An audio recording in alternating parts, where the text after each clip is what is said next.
Hey, Frog Prince Rana here, and thank you for dropping by. As some of you might know, I think flat earthers are probably the most stupid people walking the face of the earth. Now I'm about to reconsider that opinion. I mean, I get it, kind of. One cannot see the curve, one may not have enough understanding regarding gravity and contribute it to mass, not realizing that it is not a force. Basically, all coming down to, dare I say, ignorance? But now, I don't think flat earthers are the most stupid people. Move over, as a new challenger just entered the ring. Well, instead of me spoiling the surprise, maybe we should look at the video first. Not real! Not real! Culture! Not real! No way! My name is Peter, and I live, breathe, and die for the feathered gospel, which states that every bird alive is a government surveillance drone in disguise that's basically watching probably us having this conversation right now. We all have to stand for our truth today. Can I get an amen? Amen! Today we stood for truth. Can I get an amen? Amen! Bird watching goes both ways! Bird watching goes both ways! You know, we live generally in a surveillance state in the United States right now, and birds are just one part of that surveillance state. Real pigeons! Not real! And that's the thing. I don't speak about anything I can't prove in a court of law. Well, I'm gobsmacked. There is really nothing to say or debunk. As the claim regards to USA, I just can't go out in UK and get a dead bird to dissect and prove it to be false. So this is not a new thing by any means. Looking at their YouTube channel, the earliest video was posted over 3 years ago. But recently they have come into mainstream, I believe due to press coverage of a billboard in Memphis.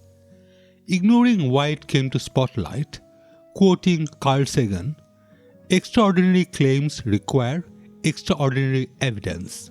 So let's see what the evidences are. As far as I can find, the only video relating is a sit-down with an ex-CIA agent, Eugene Price. So it is just fair that we look into that first before dissecting it. Well, I started off in the military for a few years in California. Okay.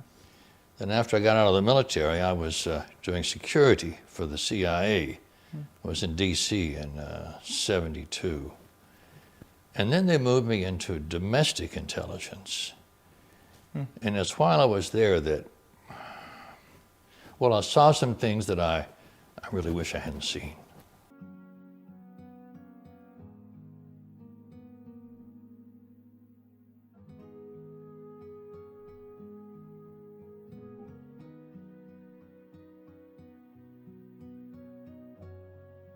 Oh yeah, like I said, I'd been with the CIA for a few years.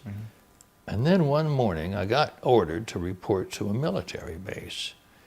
And I was briefed on something called Operation Water the Country. And when I got... For those who don't know what that is, can you explain what that is? Oh sure, it's a code name we use for the process of removing all the living birds. They used poison gas dropped from airplanes.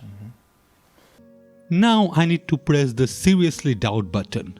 Obviously, many stupid mistakes have been made by many governments. I can complain about Brexit once again, but this comment completely baffles me. Now, wouldn't it make a lot more sense to leave the current bird population alone and introduce these so-called fake birds into the mix? If all of a sudden one sees a lot more birds in their neighborhood, is unlikely to raise suspicion. If I look out of my window and see 10 pigeons flying, I wouldn't think twice about it. Unless of course we are talking about a scene from birds. Furthermore, if all the actual birds are killed, that would lead to the plot to be discovered almost immediately. Every hunter shooting a bird would have a 100% chance of discovering this dastardly deed. So why take the chance? According to a study in the Thursday's journal Science, the bird population in the United States and Canada was probably around 10.1 billion nearly half a century ago. Even ignoring the logistics of completely exterminating all bird species, can we then focus the impact on the environment it would cause? Birds play an essential role in the functioning of the world's ecosystem, in a way that directly impacts human health, economy, and food production. A study from 2019 has shown that birds eat 400 to 500 million tons of insect a year. In China, 2/3 of the diet of the house swift Apis nipalensis consists of agriculture pests, and in the forest across Americas, evening grosbeak Hesperiphona vespertina becomes a superhero during outbreak of spruce birdworm, providing biological control over $1,820 per square kilometer. Birds are also pollinators. Hummingbirds and honey eaters makes a big contribution, especially in high altitude or hot climates. In South Africa, for instance, nearly a quarter of Salivus species are bird pollinated. Such flowers are lacking in scent. Since birds favor sight over smell, around 5% of the plants humans use for food or medicine are pollinated by birds. They are also nature's cleanup crew. For example, over its lifetime, a single vulture provides waste disposal services worth around $11,600.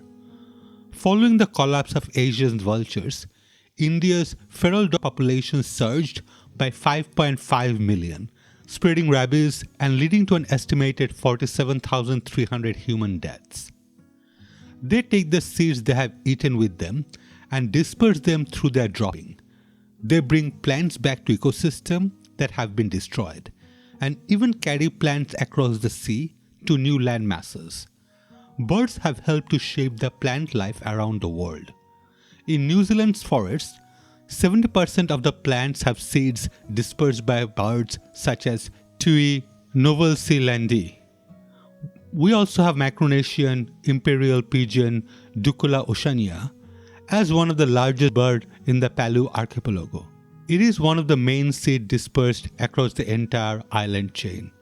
Birds also maintain the delicate balance between plants and herbivore, predator and prey. The salt marshes of southeastern USA, where codgrass thrives, filtering local water and protecting the coast from sea erosion. The salt marsh periwinkle Littoria erota, a species of sea snail, grazes upon codgrass, and if were not for the predators such as oyster catchers, curlews and plovers, these tiny snails would devour the entire marsh, leaving only mudfloods.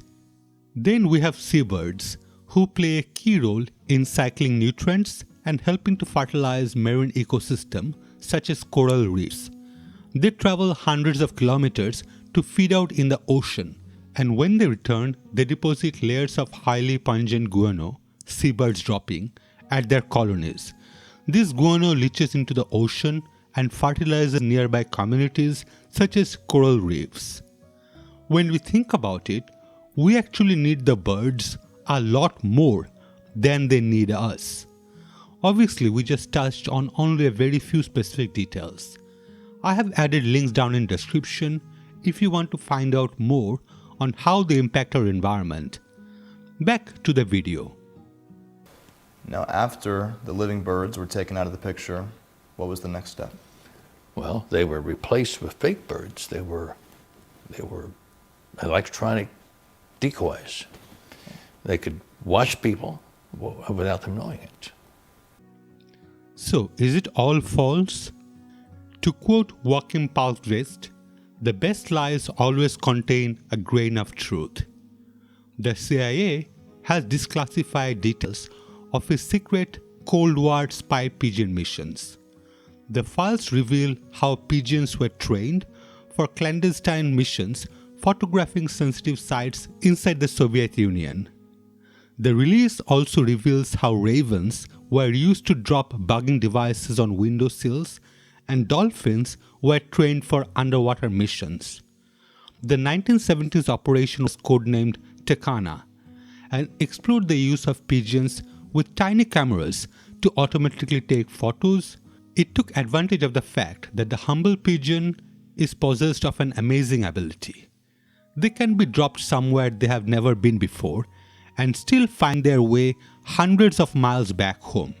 Now this ability is called magnetoreception, basically sensing the Earth's magnetic field and other cues to orient itself. More on this later. In World War II, a little-known branch of British intelligence, MI-14D, ran a secret pigeon service which dropped birds in a container with a parachute over occupied Europe. A questionnaire was attached. More than 1,000 pigeons returned with messages including details of V-1 rocket launch sites and German radar station. While British operations were largely shut down, the CIA took over in exploiting pigeon power. Operation Takana would grow out of work done in the 1960s that looked at uses for different animals.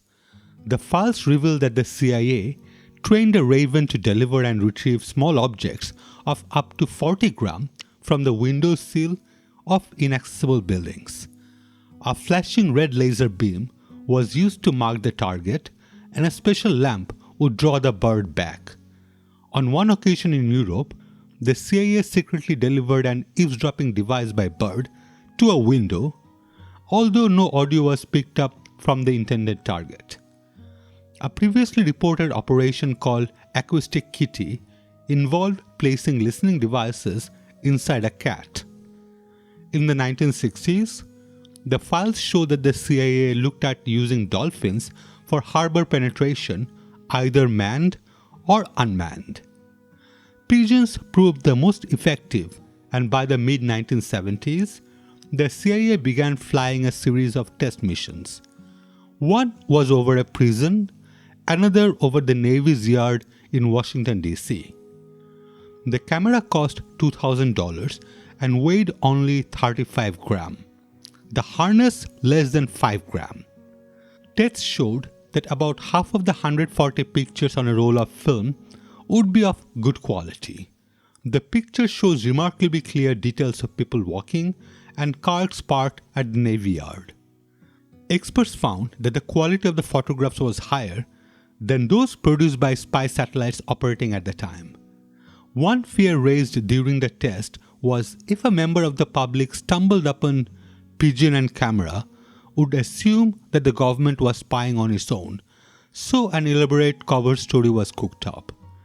Now, in current century, satellites can provide amazing results. Even if we look at the lower quality available to us, Joe Public, we can still see huge amount of details. Also to mention that we didn't have sufficient nanotechnologies available back in '72, and we are talking about real animals here, and not any sort of remote control drones. Now a quick historical account of pigeons and message delivery, better known as homing pigeons. As a method of communication, it is likely as old as the ancient Persians.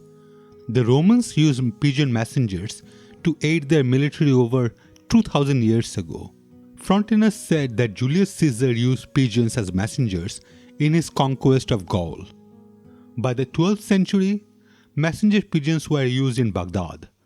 Naval chaplain Henry Young describes in his diary a regular pigeon postal service being used by merchants between Iskenderun and Aleppo in the Levant. The Mughals also used messenger pigeons. Before the telegraph, this method of communication was used extensively by stockbrokers and financiers. The Dutch government established a civil and military system in Java and Sumatra early in the 19th century, the birds being obtained from Baghdad. In 1851, the German-born Paul Julius Reuter opened an office in the city of London which transmitted stock market quotation between London and Paris via the New Calais to Dover cable. Reuters have previously used pigeons to fly stock prices between Aachen and Brussels, a service that operated for a year until a gap in the telegraph link was closed. The pigeon post that was in operation while Paris was besieged during the Franco-Prussian War in 1870-71 is probably the most famous. During the course of the siege, pigeons was regularly taken out of Paris by balloon. Initially, one of the pigeons carried by a balloon was released as soon as the balloon landed, so that Paris could be apprised of his safe passage over the Prussian line. Soon, a regular service was in operation, based first at Tours and later in Poitiers.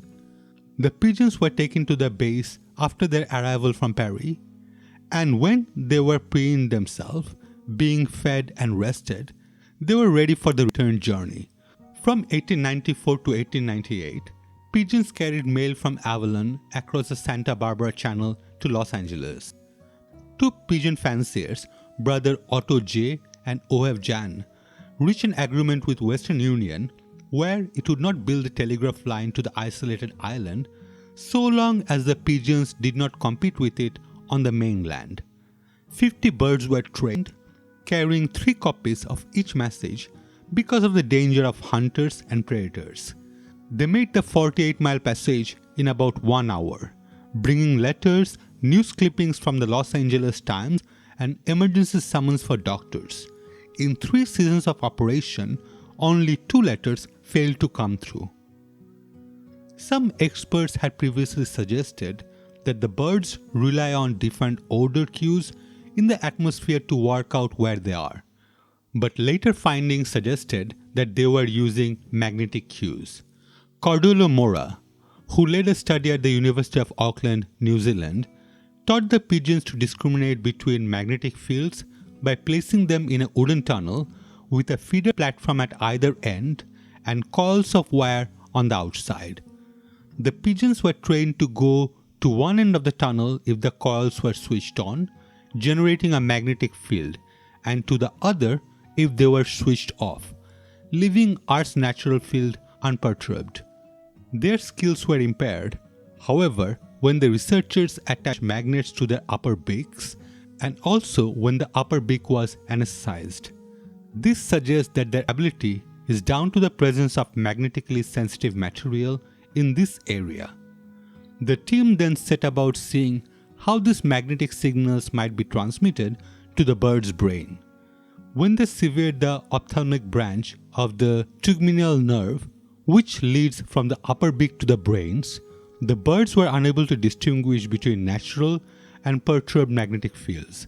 But when the olfactory nerve, which carries smell signals, was cut instead, the birds performed fine, dealing a seemingly fatal blow to the idea that they navigated relying on odors. This magnetoreception is present in bacteria, arthropods, molluscs, and members of all major taxonomic groups of vertebrates.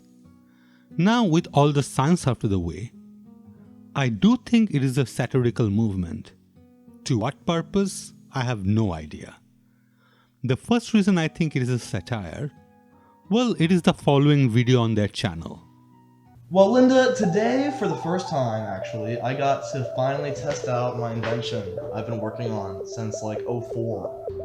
It's basically a really strong targeting magnet that can also be used for self-defense if needed. Targeting magnet. Again, unsure what that means. I know what magnet targeting is. For example, magnetic drug targeting is a method by which magnetic drug carriers in the body are manipulated by external magnetic field to reach the targeted area. But when the orders of the words are switched, it becomes nonsense. On top of that, I was also able to rewire a small compass to measure radioactivity instead of the Earth. What the? Do I need to say that a compass has nothing to do with radioactivity? An unit that measures radioactivity is called a Geiger counter.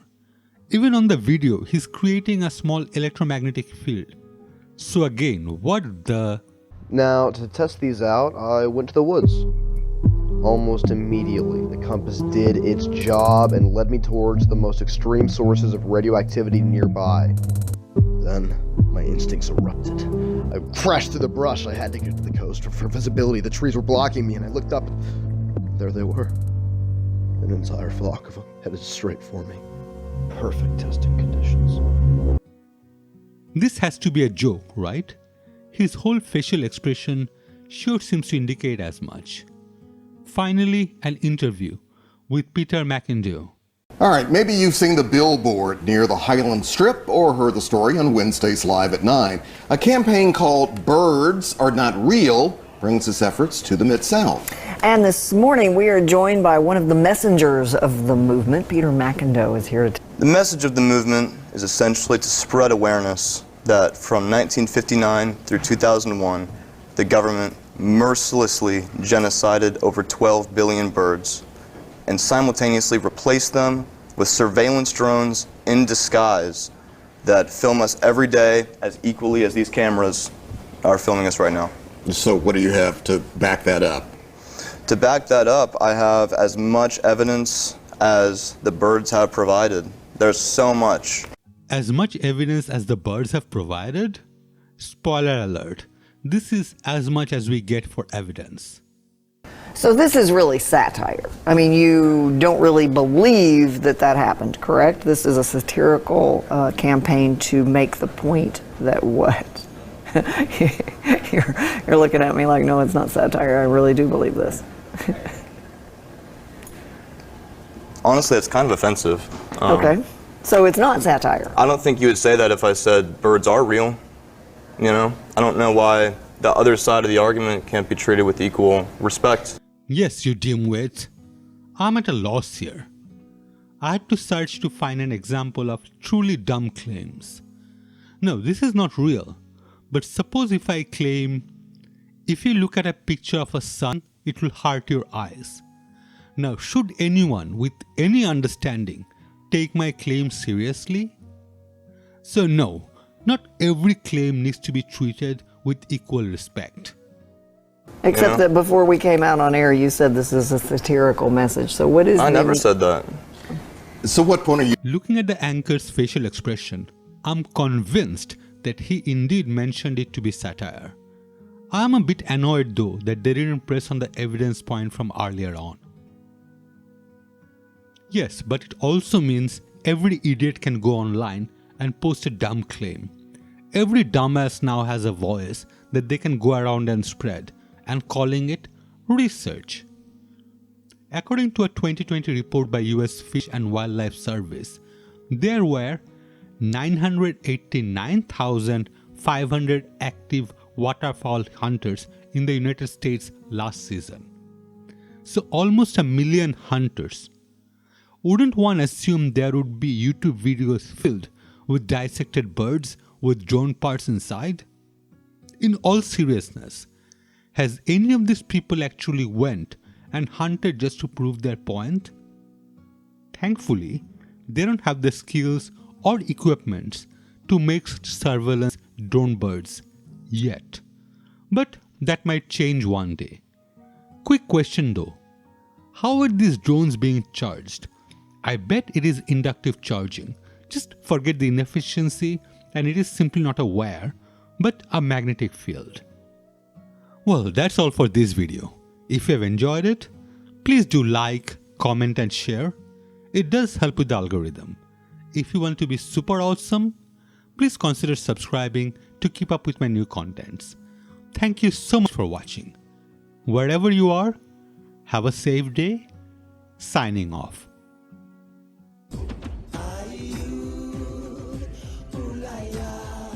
We are one.